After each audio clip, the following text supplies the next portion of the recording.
What's going on, everybody? Tanner here with another video. Hope you're all having an amazing and productive day. Today we have a special guest, Mark Wagner. Okay, so just to give a quick intro on who Mark is fellow dropshipper. He actually lives not too far from here. So he's been able to generate consistent numbers. You know, I want this video to talk more about a story of Mark and building up to a place of generating consistent numbers with, profit. Let's say you made $1,000 yesterday. I checked the ads. The ROAS was like a 3 point something on the ads manager. So how much profit a day you say you're making off of $1,000? Probably about $250 to $300. Yeah, so it's like a really, 25 to 30% is pretty good for drop shipping. And, he's working into more of a branded space, but we'll get into that later. But I think the biggest thing with drop shipping right now is people are able to see results of, making 10K in a month, 20K or 30K, but getting to a consistent point of making money long term, especially like 1K a day isn't the biggest number in the world, but when you have that 25 to 30% margin, you're able to generate that for,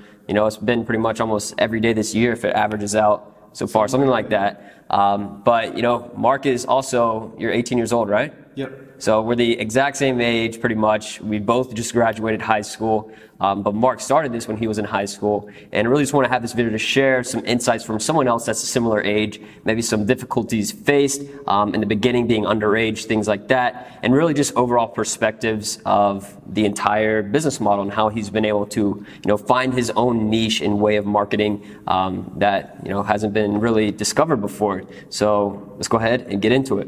So I think one of the biggest questions, comments, concerns I get about dropshipping is, what were you doing before? How were you able to get money to fund this? Are your parents rich? What were you doing? Did you work a job? What were you doing to be able to fund this business? So sort of want to know first off, because I don't even know these things we're going to talk about. I literally just met Mark like a couple hours ago. He got here. What were you doing before dropshipping that sort of led you into it? How did you get capital? How did that all, come to terms? Yes. So dropshipping was probably like the fourth or fifth business that I started like online.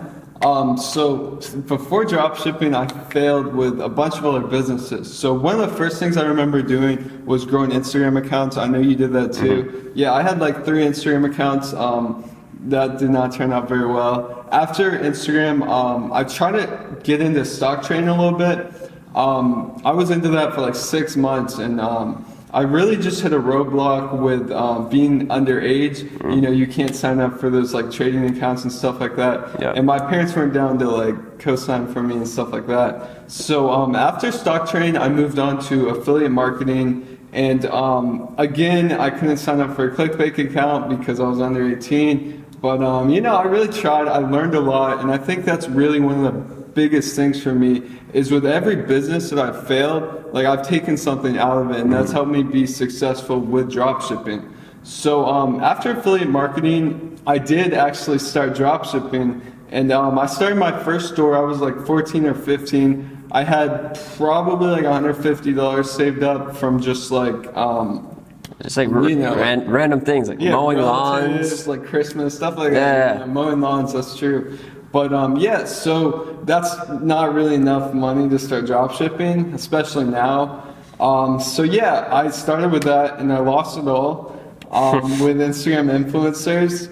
So, but again, you live and learn. How did you find dropshipping? Because for me, I don't even remember. I started my first store when I was 16, but I don't even remember how I came across dropshipping. Yeah, I'm pretty sure I came across it because I think Ty Lopez did like courses. Something like that, yeah. Definitely. So that started dropshipping for me, and obviously I couldn't afford this course, but at that point, like, there weren't really YouTube gurus. I don't know if you were in the space that early, but like, They really weren't. I kind of learned from like blogs and stuff, and it was really tough. Like, I didn't even use AliExpress. I made it so much more difficult on myself because I was going to like manufacturers and stuff like that, like Etsy, and it was just, yeah. So after I failed with my first e-commerce store, I kind of just like figured that dropshipping didn't work because, I'm like 15 years old or whatever, and that's your mindset. So I kind of just had like shiny object syndrome, and from there, I didn't have enough money because I lost it all, so I couldn't really start a business. So I was actually grinding on like online surveys. Like, most people don't know you can do this, but yeah, you can make like couple dollars a day, and like, you know, It adds up. When you're grinding like that every day, obviously I had to lie and say I was like 35, and like I would have multiple accounts, like I was female here. And, yeah. You do what you got to do. You didn't get that Exactly. capital. Exactly. So after that, I started a social media marketing agency, and I was again, it was like because of Ty Lopez. I didn't have any clients, but I got close. I had a couple meetings, stuff like that. But it was just very like personal. Like for me, I'm kind of an introvert. Like I don't have really good people skills. And when I had to go pitch businesses at like 15, 16 years old, people just kind of look at you weird. Yeah. And that can really get under your skin. Oh, definitely. Yeah. So after that, like that was probably 3 or 4 months. And then I was like, I actually saw you because I went to Cars and Coffee Greensboro, right? And I like looked at the hashtags afterwards, and I saw one of the pictures of you like posting with like Raymond's Ferrari, I'm pretty sure. Yeah. So I DM'd you and I was like, what the hell? Like I thought it was his car. I was like, this dude is my age. So I DM'd him and I was like, bro, like what do you do? And yeah, you told me those weren't your cars, but still like it motivated me because I knew that you were in a higher position. When you told me that you did e-commerce and like combined with the fact that I've seen like dropshipping was kind of blowing up at that point. Yeah, it was just start like people were starting to make some I don't know if did I have my YouTube channel then or no, you didn't. But I remember like after I DM'd you, that kind of just motivated me to get back into e-commerce. And at that point, there was definitely a lot more information available, which was big. And at that point, I kind of like, I didn't overcomplicate it as much. Like I went straight to AliExpress. I didn't focus on like building a brand. Like I remember I did that last time. Like you don't need to do that when you're first starting out. Like just focus on getting some sales, and from there you can, you know, move on and decide what path you want to take. But anyway, I remember I started with Facebook ads and I lost money because no one makes money on their first Facebook ad. And I was like, I'm going back to Instagram. So I did. And I actually changed my entire store at that point. So I changed it into a niche that I know and I love, and that's the niche that, you know, I'm still to this day. Yeah. That's crazy. From there, I actually made money my first Instagram influencer ad. I remember it was free plus shipping. I don't do that product anymore because it has bad margins. But anyway, free plus shipping it still works. I actually tested it a couple months ago. And it's a great way to get your first sales. So, yeah, it's just that's low really margin. Yeah, exactly. It's just like I wouldn't want to do that long term or suggest someone do that long term. Facebook and stuff like that. Yeah. So now that we've talked a little bit of sort of the process, the story, the short version of the story, I think a lot of people also have questions and want to know about, you know, the beginning stages of, you know, my parents don't support me. I don't know how to start making money, like gaining capital to pay for drop shipping. You know, I think the biggest thing really is just my parents don't want to give me their social security number to activate, you know, Stripe payments or for PayPal or whatever. I remember the first store I started was really hard because, like I said, I was like probably 14, maybe 15.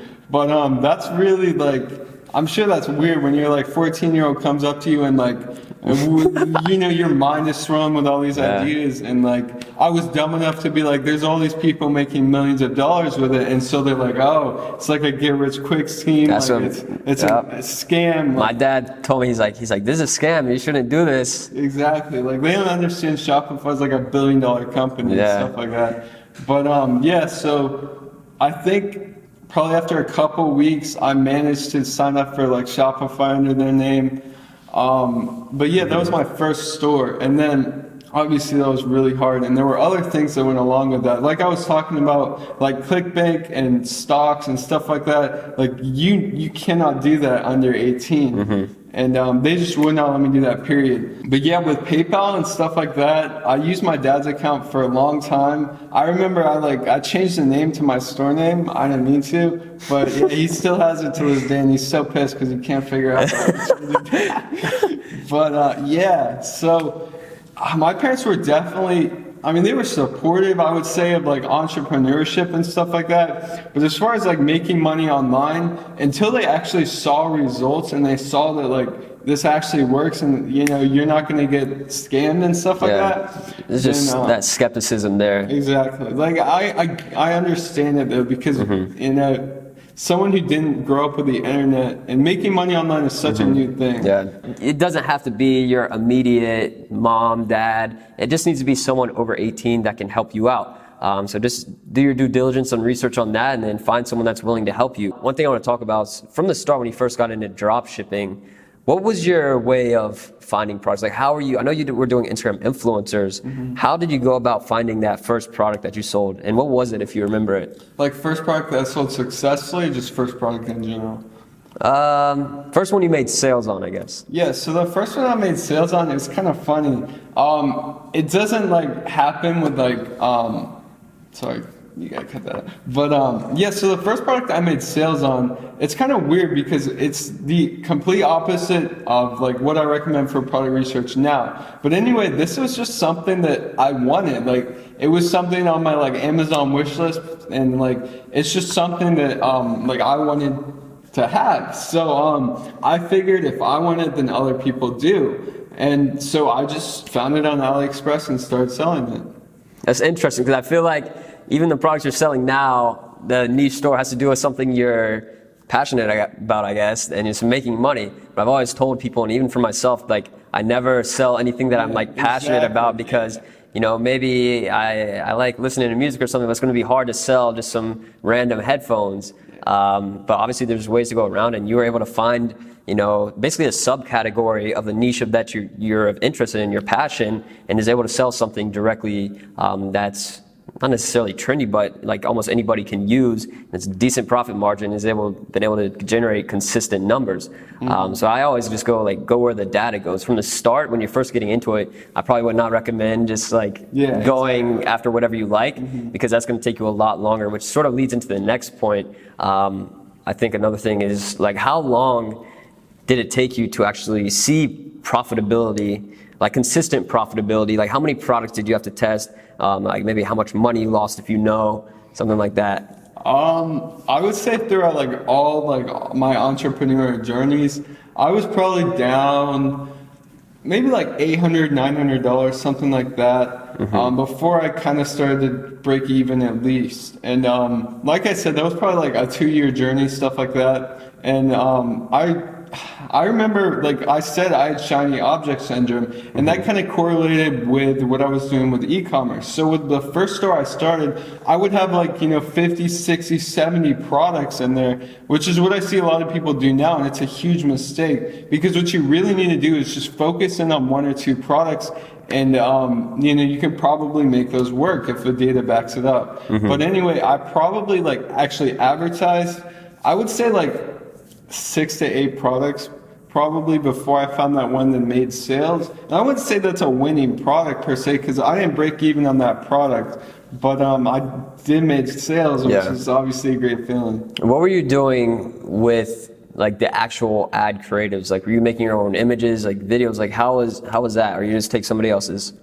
Yeah, I would just take someone else. Like, because that's what I used to do. I used to just take other people's ads and repost it and see if I would make money. I think right now the biggest differentiating factor I've seen, even working with him one-on-one, has just been testing new creatives or catching people's attention in different ways. Because if you have the same ad, like if you steal somebody else's ad for this product and they're testing the same way of drop shipping, you're probably going to use a similar interest or target the same audience. And if they see that and they've noticed they've seen that ad before when they scroll through their feed, and they're just going to go right by it. So I think the way that we've been able to see success working together on a store is just by differentiating the ad creatives and being able to capture people's attention in different ways. So this question right here is sort of about the social aspect of it. And being young, we're both 18. I'm not sure how it was for you, but being in high school, what kind of sacrifices, like, I don't know about you, I've never been involved like with the parties or drinking drugs, like none of that stuff in high school. Like I just sort of did my own thing. I didn't really have any friends. Did you have friends throughout high school that you hang out with? And how were you able to manage school and business? Like, did you get good grades? Like, how did all this go?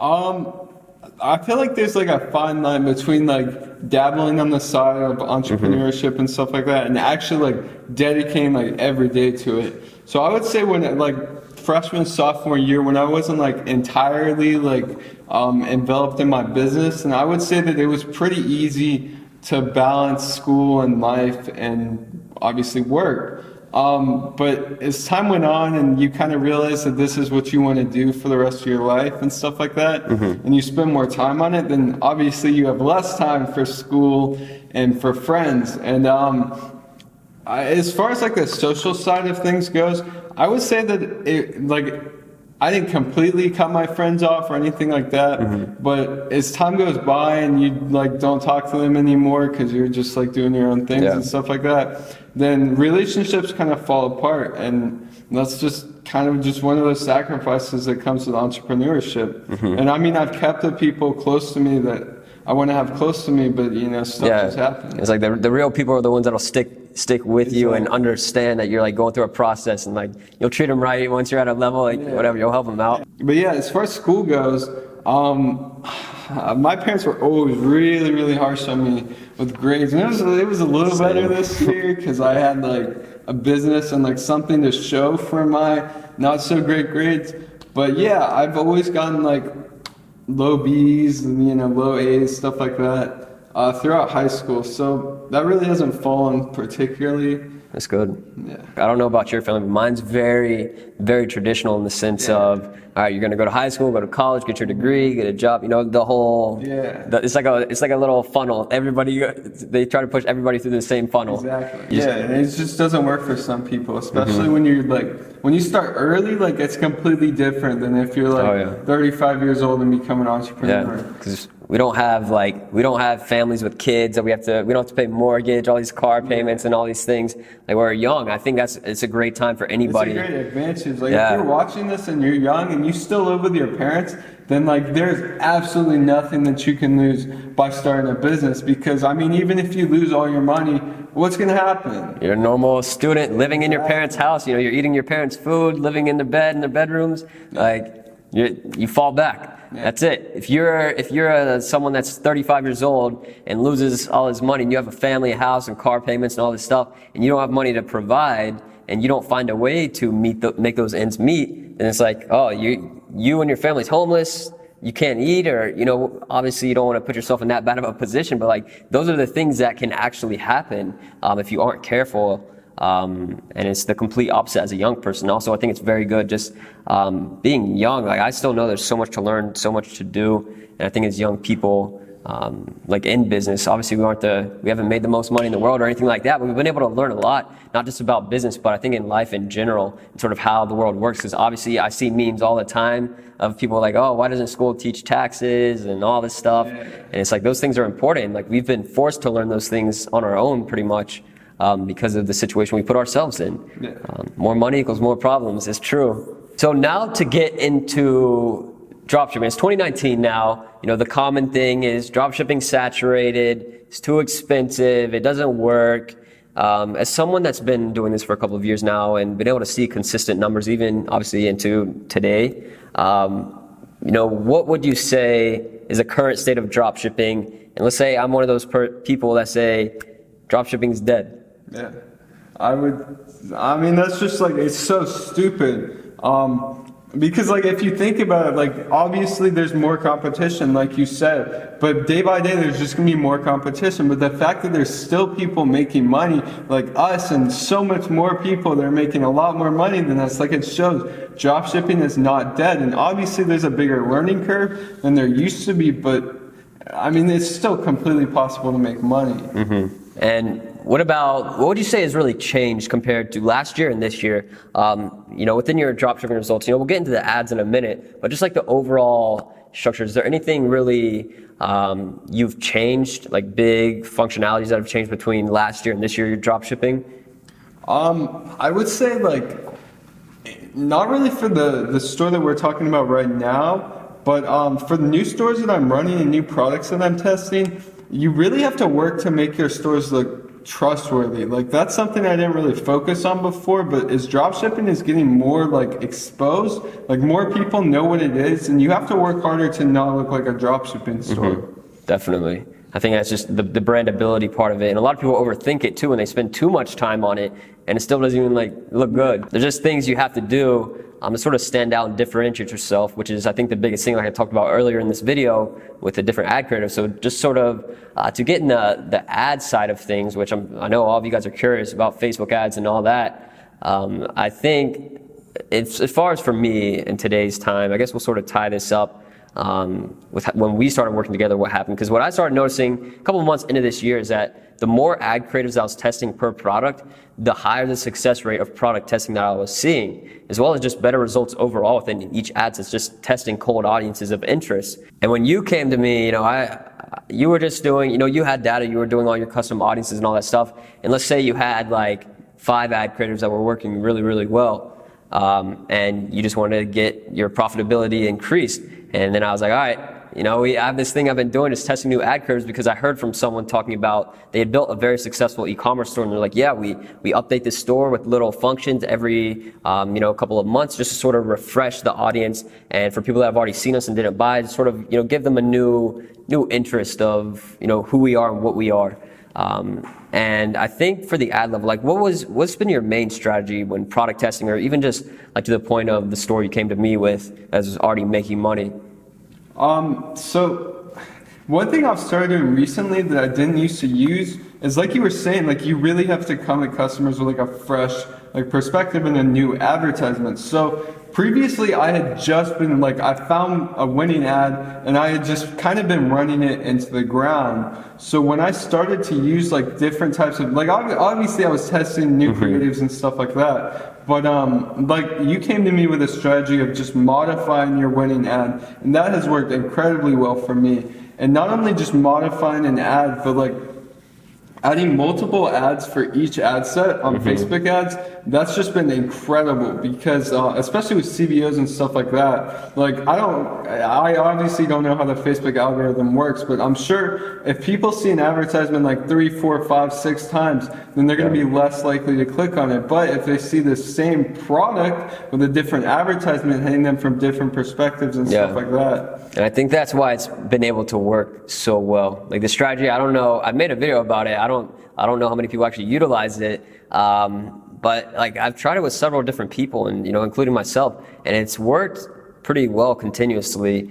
And like he said, I think it's because of that exact reason. Sometimes it's not just the product. I think a lot of people run through a lot of different products when product testing and don't have a good success rate. And it's because, they're just trying one ad that they stole from somebody else. And if you start running it and the same person sees it over and over, oh, I've seen this before a million times, I don't want to click on it. But, if you market it the right way by tying in different perspectives of variations, I think we tried just testing the videos, different differentiations, thumbnails. Yeah. Thumbnails you could do too, and ad copy, of course.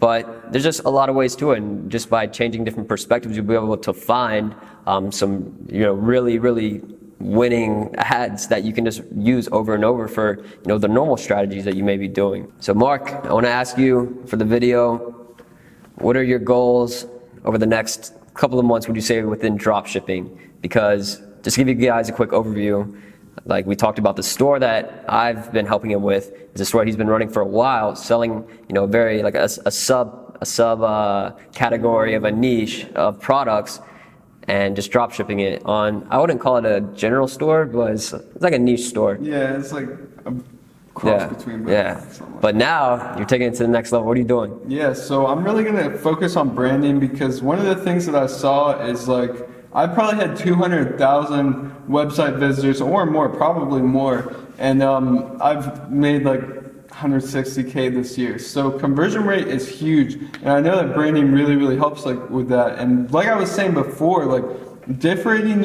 differentiating yourself and not appearing as a dropshipping store is it's huge, and it's becoming more and more important as more dropshipping stores get into this. For me, when I jumped into my niche, there were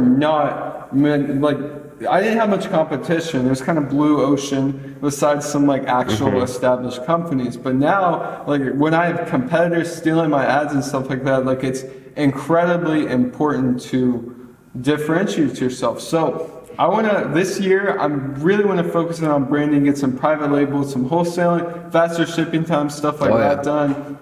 And then my goal for the end of this year is to consistently do 100K a month on that store. There we go. That's definitely doable. Yeah. That's definitely doable. You got the data. Consistency. Consistency is the biggest thing. Like I said at the beginning of this video, I don't want it to just be, this is Mark, he's made 300K drop shipping. I wanted to make it more about the consistency and profitability he's been able to achieve over a long term. When he came to me asking, well, he didn't really ask for help. I tried to help him because I knew I could make him money because he was already making money. And I was like, I know I can help him make more. So I wanted to, be a part of his journey and, getting to where he wants to be. So I'm excited to see what happens with this new brand. I think he'll be able to hit that goal pretty easily. But yeah, guys, make sure you check out Mark. He actually has a channel. He shares some value. So I'll put a link to his YouTube in the description as well as his Instagram. You can go check him out. Go tell him you came from my channel. And yeah, guys, hopefully you enjoyed this video. Make sure to leave any comments. I'll make sure to respond to you guys. Maybe Mark will respond to some questions you guys may have. But yeah, let me know if you want Mark in more videos. And if you do, put some ideas down below. Hopefully you enjoyed this video. If you did, make sure to leave a like, comment, and subscribe. Peace. And just a quick update, I filmed this segment here right before I started editing, and now it's already at 1.17. So that's about $200 within the span of just editing this video.